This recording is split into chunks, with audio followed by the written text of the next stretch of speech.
Bonjour et bienvenue dans T'inquiète, je gère. Cette semaine, c'est une slasheuse, c'est-à-dire une personne qui exerce plusieurs métiers en même temps que T'inquiète, je gère a le plaisir d'accueillir. Lina, bonjour. Bonjour Jérôme. Alors, quels sont vos différents métiers que vous exercez actuellement? Alors aujourd'hui, je suis écrivaine, mais aussi j'anime des ateliers de savoir-être dans les établissements scolaires. On dit un petit mot de votre livre qui vient de sortir. Alors l'autre visage, c'est l'histoire d'une jeune fille. C'est vraiment un roman ancré dans notre époque, qui quitte sa ville natale pour la banlieue parisienne et qui va raconter son histoire. Du coup, c'est autour d'une histoire d'amour. Donc. C'est une histoire vécue? Alors non, c'est une question qu'on me pose souvent, Ouais. mais il y a des inspirations réelles. Donc c'est entre fiction et réalisme. Qu'est-ce qui vous a donné envie d'avoir plusieurs métiers en même temps? Alors ça, c'est une très bonne question. Je pense que c'est venu vraiment naturellement. Je dirais pas que c'est les aléas de la vie, mais il y a plusieurs choses qui sont venues en même temps. L'envie de me lancer dans mon roman, mais en même temps, à côté, il y avait des problématiques que j'avais constatées qu'on rencontre quand on est jeune, notamment entre 15 et 25 ans, que ce soit par rapport à l'orientation scolaire ou ce genre de choses, la confiance en soi, se lancer, etc. Et du coup, je me suis dit, pourquoi ne pas en faire une activité vraiment, puisque j'ai vraiment cette envie d'apporter les outils qui m'ont été utiles et de les transmettre. Et justement, ces outils, ce sont les ateliers. Est-ce qu'on peut en dire un mot aussi? Qu'est-ce que vous allez faire pendant ces ateliers que vous proposez aux établissements scolaires? Alors en fait, ces ateliers sont destinés aux jeunes entre 15 et 25 ans du coup. Donc ça touche principalement les lycées, mais aussi un petit peu fin collège.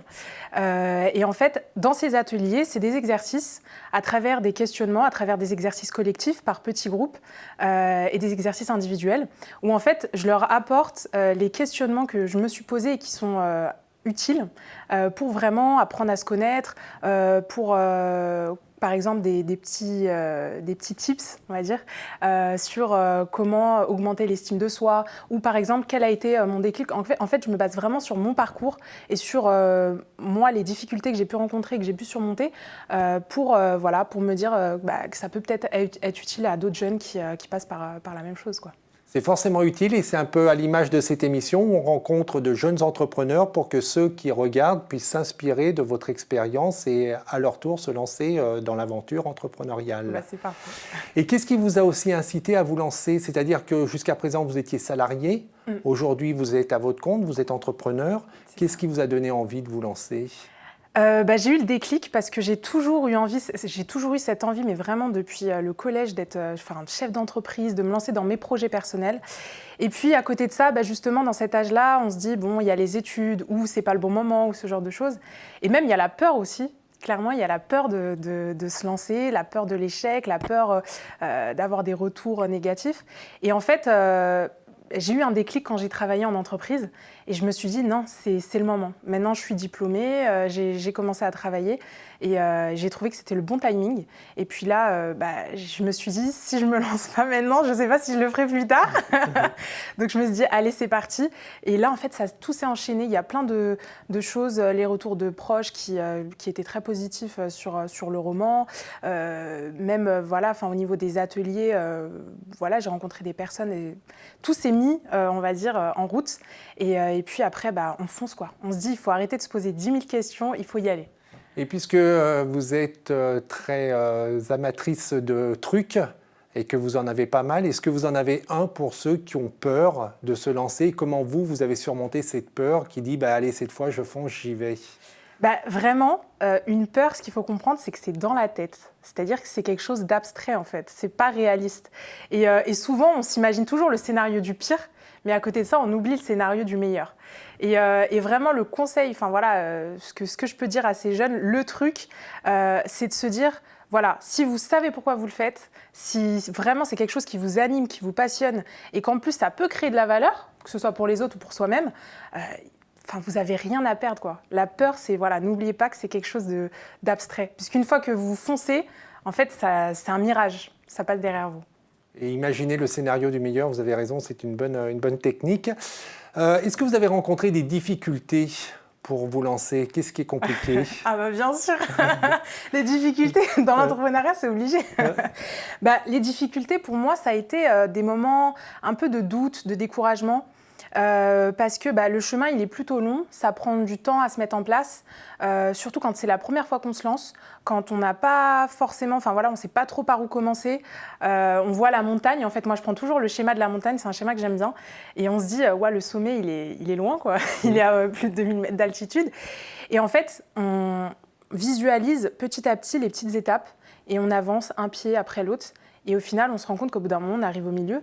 Et quand on est face à une difficulté, et en fait, justement, le fait de savoir pourquoi on le fait, enfin, ce qui nous motive, en fait, ce qui nous a motivés depuis le départ, c'est ce qui nous permet de nous dire, non, enfin, cette difficulté, c'est surmontable. Et donc, on continue, quoi.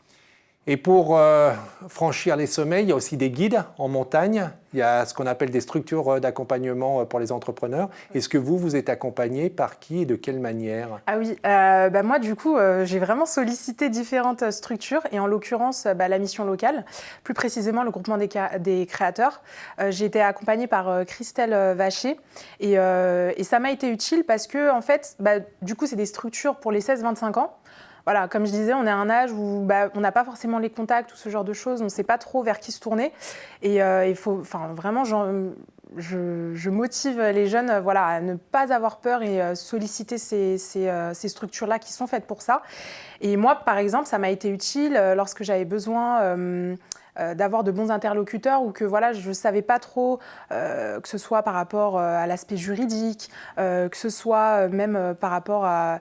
En l'occurrence, Christelle Vacher m'avait mis en contact avec la CCI pour m'accompagner sur les prévisions, sur l'aspect plus économique, on va dire, prévisionnel. Donc vraiment, ces structures-là, elles sont là pour nous aider et pour le coup, elles sont vraiment utiles, donc il ne faut pas avoir peur d'y aller, quoi. Et juste pour préciser, effectivement, le groupement des créateurs, c'est un programme au sein de la mission locale de Paris et qui est plus particulièrement ciblé pour ceux qui veulent entreprendre, qui veulent créer leur activité. Des missions locales, il y en a sur toute la France. Comme l'a très bien dit Lina, n'hésitez pas à les solliciter. Ils peuvent vous accompagner pour monter tous vos projets et vous retrouvez la mission locale la plus proche de votre territoire, de votre lieu d'habitation, sur le site internet mission-locale.fr. Si on tire un petit bilan de ce que vous êtes en train de vivre aujourd'hui, de ce sommet que vous êtes en train de gravir, quel est ce bilan ? Est-ce que vous êtes contente d'être entrepreneur? Honnêtement, très positif. Comme je l'ai dit, tout n'est ni tout noir ni tout blanc. Donc il y a des aspects un peu plus difficiles, des moments un peu plus plats.